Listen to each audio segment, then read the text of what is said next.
Segundo Reis, capítulo 6, em nome de Jesus Cristo de Nazaré. Versículo 1 diz assim, a Bíblia Sagrada: disseram os filhos dos profetas a Eliseu: o lugar em que nós nos encontramos contigo é estreito demais para nós. Vamos até o Jordão, tomemos de lá cada um de nós uma viga e construamos ali um lugar para habitarmos. E disse ele: ide. Então um deles disse: serve-te de ires com os teus servos? Respondeu Eliseu: eu irei.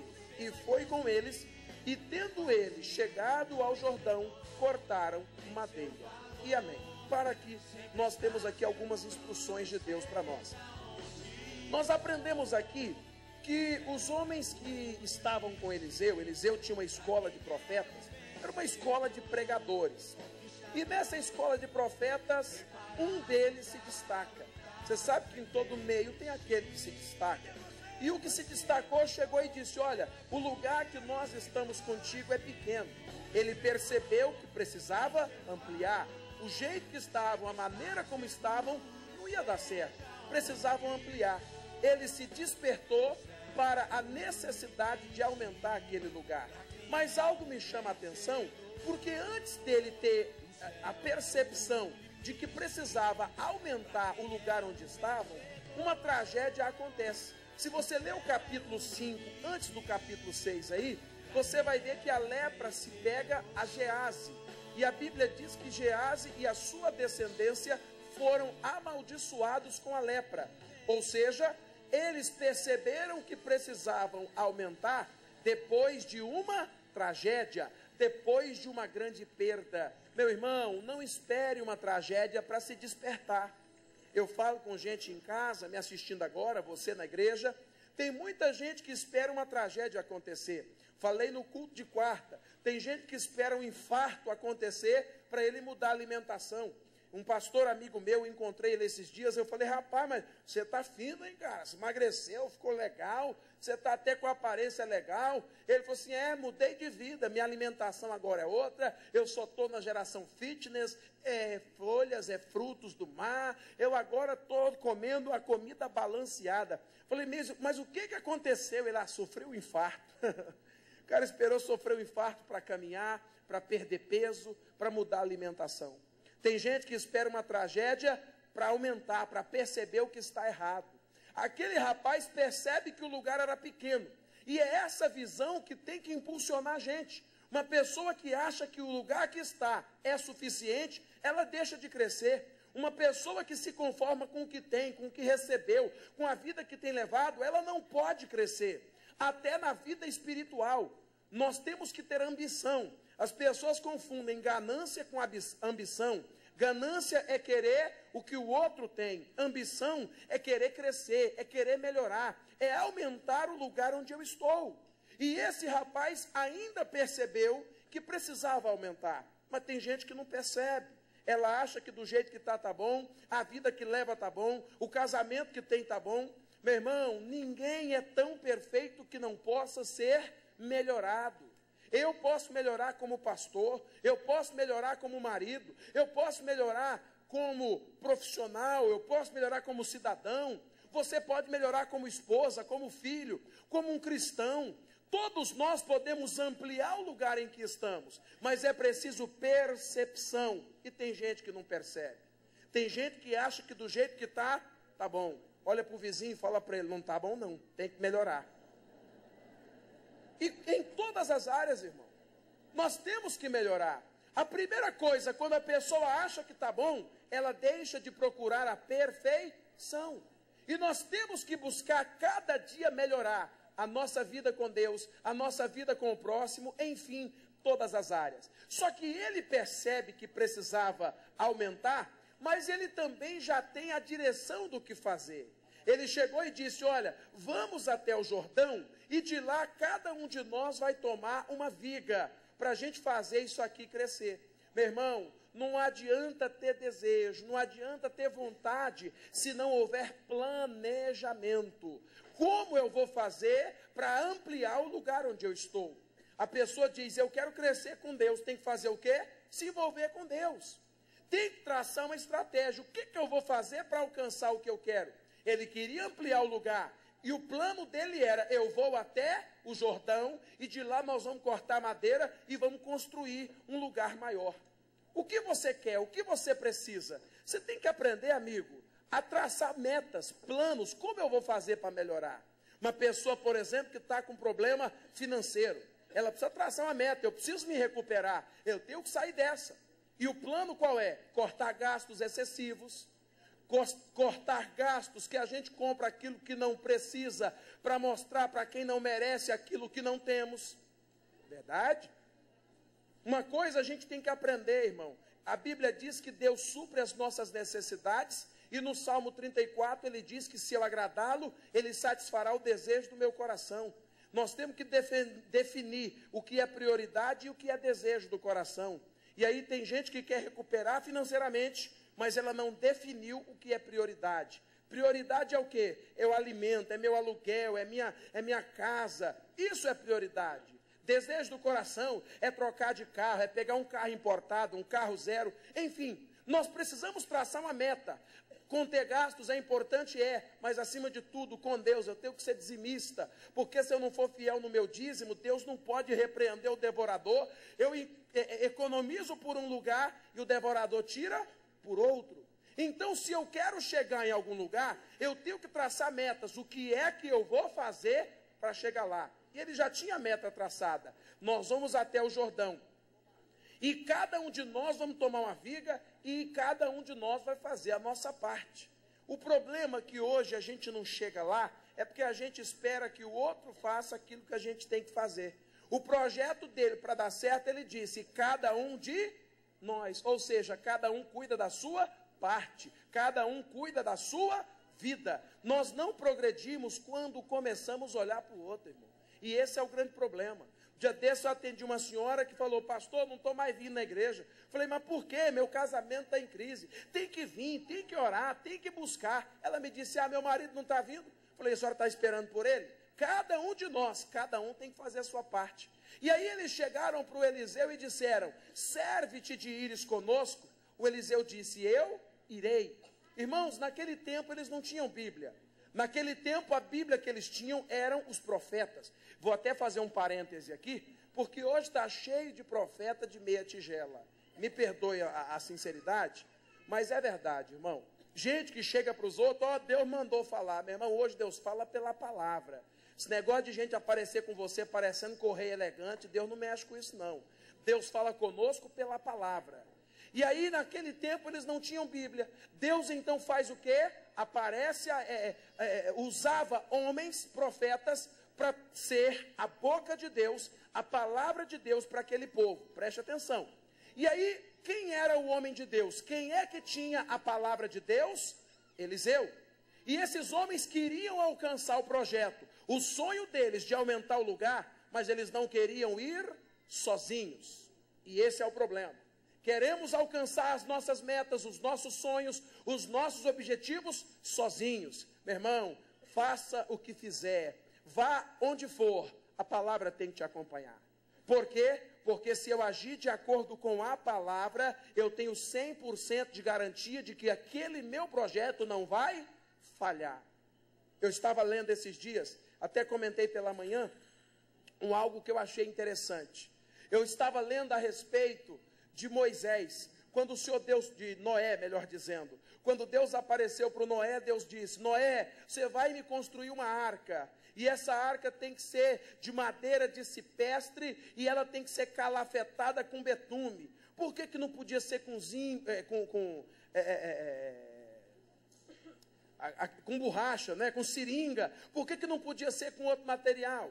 Deus aparece para Josué e fala, Josué, você vai atravessar o Jordão, mas o povo tem que ficar distante da arca 2.000 côvados. Aí pergunta para mim, por que, pastor, tinha que ficar 2.000 côvados distante da arca da aliança? E por que a madeira da arca de Noé tinha que ser cipestre e o calafetamento dela tinha que ser com betume? Pergunta para mim, por que, pastor? De novo, está fraco. Não sei. Não sei. Eu só sei que Deus mandou daquele jeito E fazendo do jeito de Deus, era a única garantia da arca não afundar. Porque se fosse do jeito do Noé, afundava. Esses homens entenderam, nós temos um sonho, temos um projeto, temos uma visão, mas nós precisamos de ter a palavra de Deus conosco. A pessoa tem um desejo de casar, mas não vai do jeito seu não, irmão. Não vai do jeito do mundo, vai do jeito de Deus. O cara tem um desejo de abrir uma empresa, mas aí ele tem que sonegar, tem que mentir, é fazer um financiamento. Eu quero financiar um caminhão, uma casa, um lote, um carro. Só que aí chega no banco, chega lá diante do financiador, do financeiro, olha, sua renda não dá, então você vai ter que fazer aqui o esquema, porque você é casado, aqui no seu processo que nós vamos criar para poder fazer o teu financiamento, você tem que dizer que é solteiro. Está fora da palavra. No teu financiamento aqui, você tem filhos? Tenho 3. Não, tem que dizer que não tem nenhum, porque senão não aprova. Irmão, está fazendo do jeito de Deus? Está levando o profeta a palavra? E eu só vou ter sucesso no meu empenho, no meu projeto, se eu for caminhando sobre a...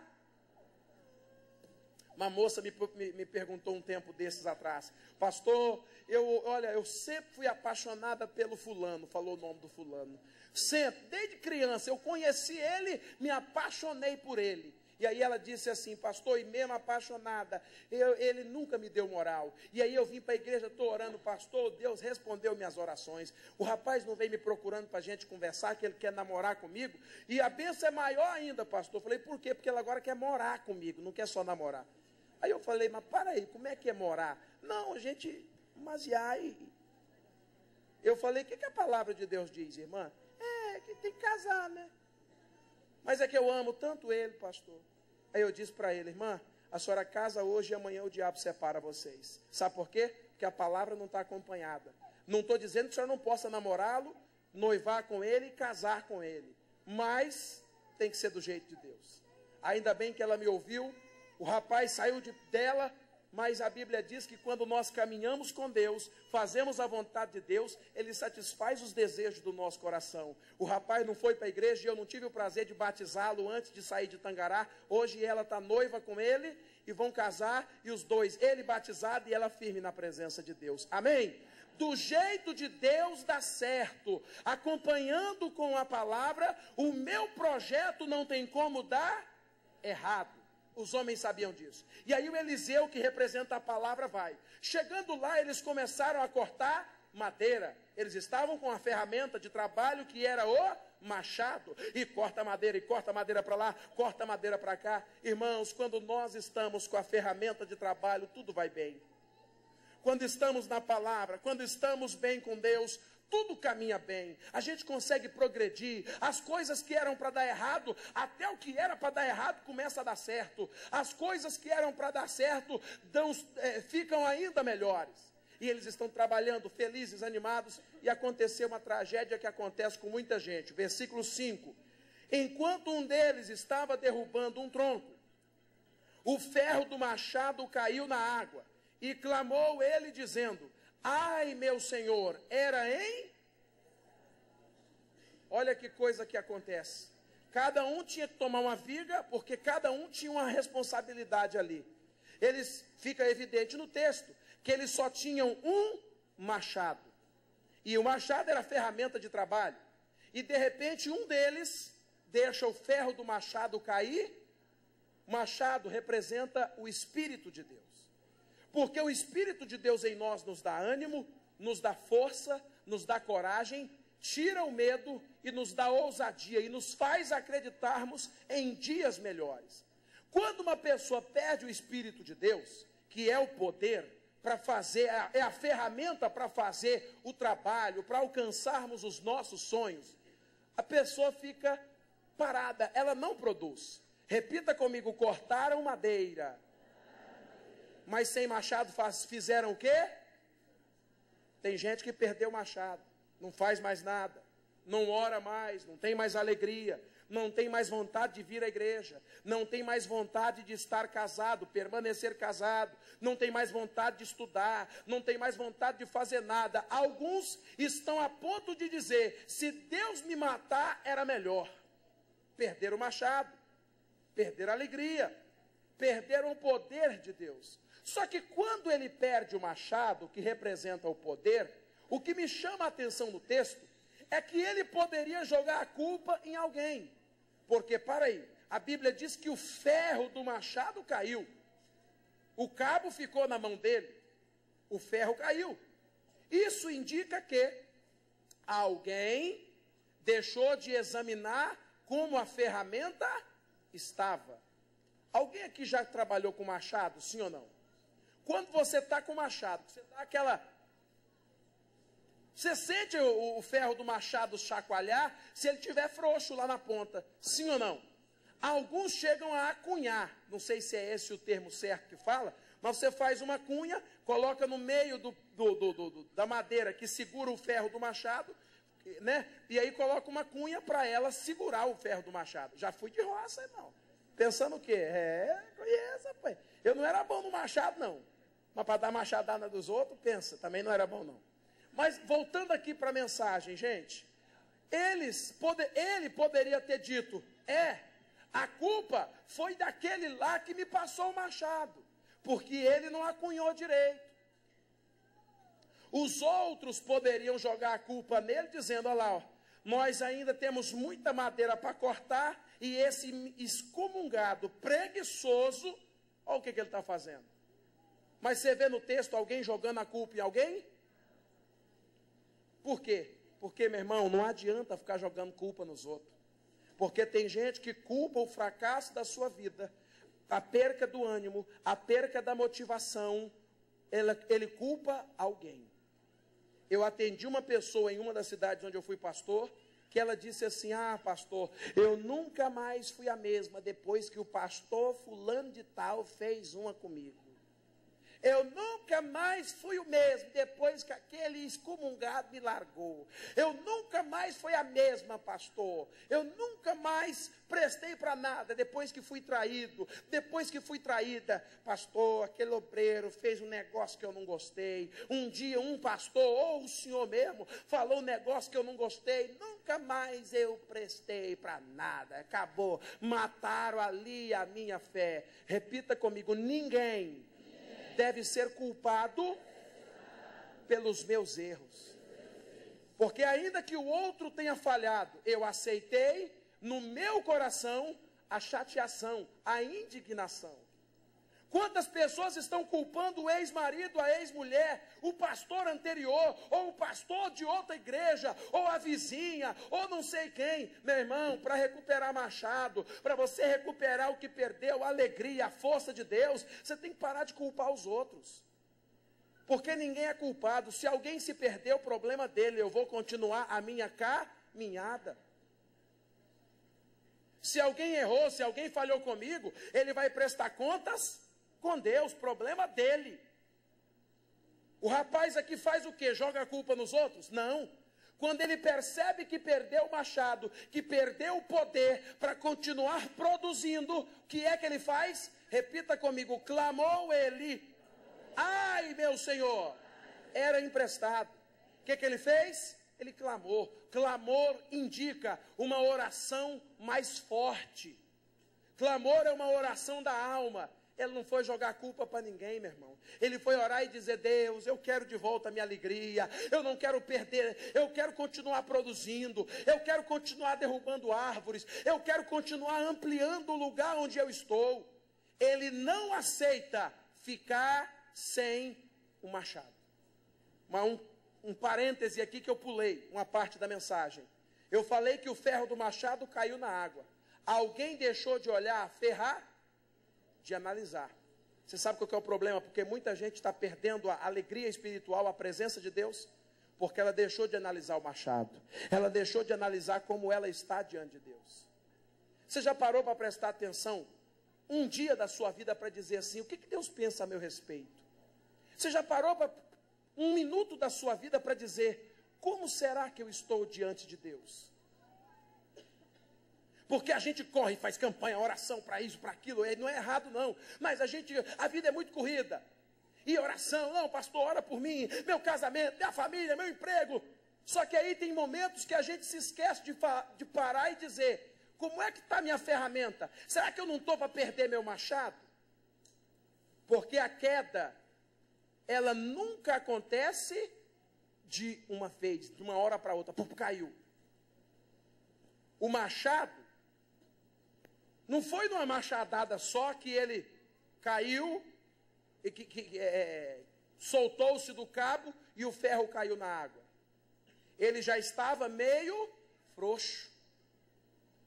Deixa eu fazer uma analogia aqui. Tem gente que está meio frouxo. Já não ora mais, não se consagra mais, nem o compromisso de vir à igreja tem mais como antes. Me perdoe a sinceridade. Talvez tem gente em casa me assistindo agora que está meio frouxo. Fica só assistindo em casa e ainda não tomou uma posição. Eu tenho que me levantar. Pare, analise-se.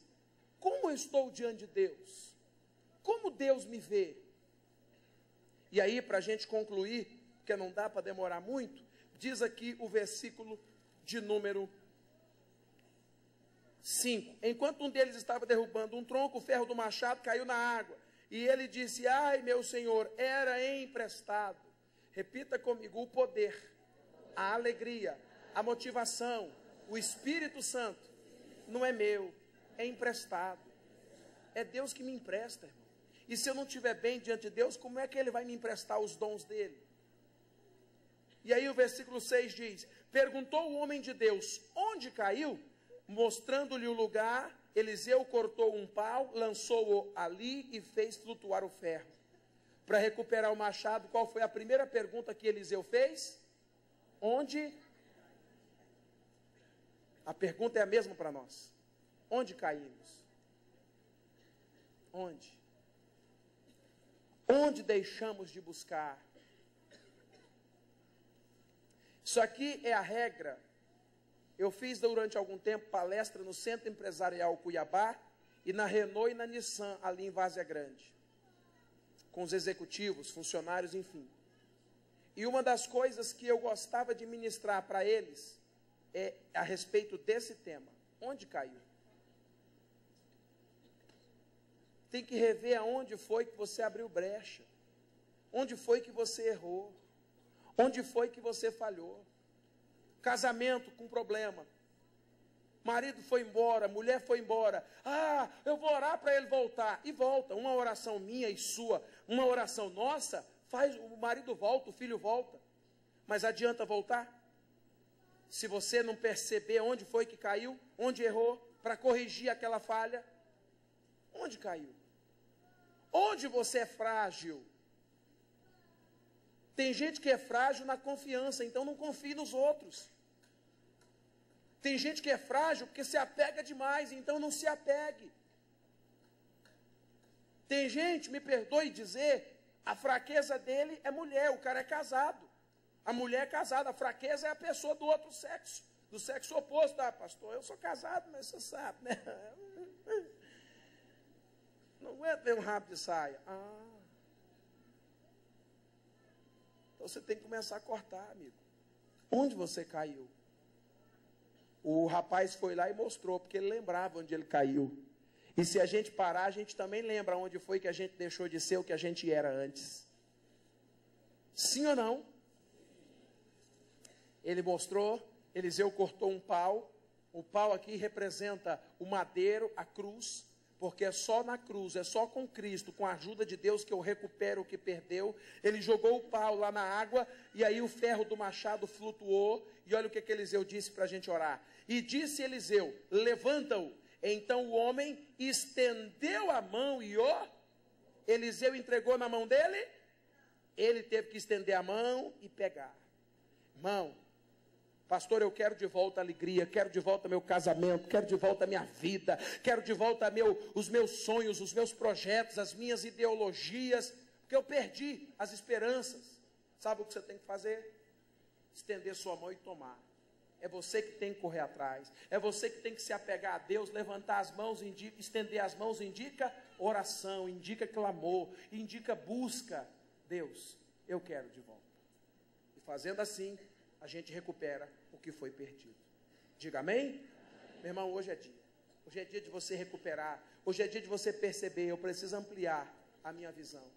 eu preciso crescer, eu preciso melhorar. Espiritualmente, sim, e também na vida material. Deus não quer que a gente fique ocioso. Deus quer que você melhore. Deus quer que você cresça. Eu tenho batido nessa tecla esses dias. Nós não somos uma fração daquilo que Deus quer que sejamos. Eu falei com o pessoal na sexta-feira. Quantos habitantes tem aqui na cidade de Rondonópolis? O censo do IBGE fala 200 mil. Só que aí existe a população universitária que o IBGE não conta e outras classes aí de populações que ele não conta. Então, aproximadamente, jogando por alto aí, estima-se aproximadamente 240 mil habitantes em Rondonópolis. É uma estimativa que eu vi esses dias. E aí eu dizendo para eles, até na igreja, a gente tem que ter voo maior, visão maior, tem que ampliar. Dia desse o menino veio todo feliz, quer ver? Dá uma panorâmica aí na câmera, seu Joaquim, para o pessoal de casa poder ver como é que está. Tem como mostrar as cadeiras brancas que foram colocadas no fundo, do lado, tem cadeira branca do lado. Hoje a igreja está, esse é o terceiro culto, todos os cultos cheios, e esse é o terceiro culto.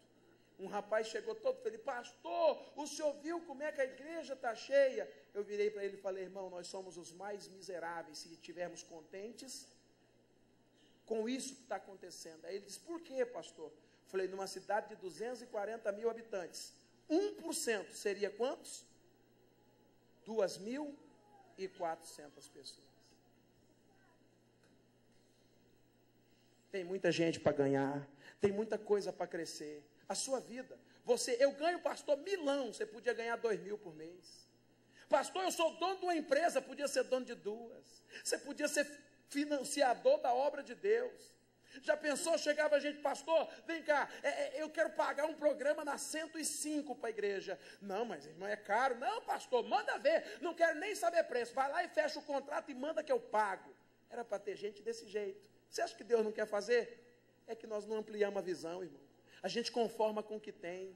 O cidadão vem na igreja, eu já estou entendendo a Bíblia, ele acha que isso é bom. Tem que entender mais, tem que buscar mais. O cidadão vem à igreja, tem que aumentar a visão, tem que querer batizar. Batizou, tá bom? Não, tem que querer ser batizado com o Espírito Santo. Foi batizado com o Espírito Santo, tá bom? Não, eu quero mais, visão tem que ampliar. O que eu quero agora? Quero dons do Espírito Santo. Quero pregar, quero fazer a obra, quero impactar vidas, quero financiar a obra de Deus, enfim. Eu tenho que crescer em todas as áreas. E nós vamos orar para isso acontecer agora. Diga amém?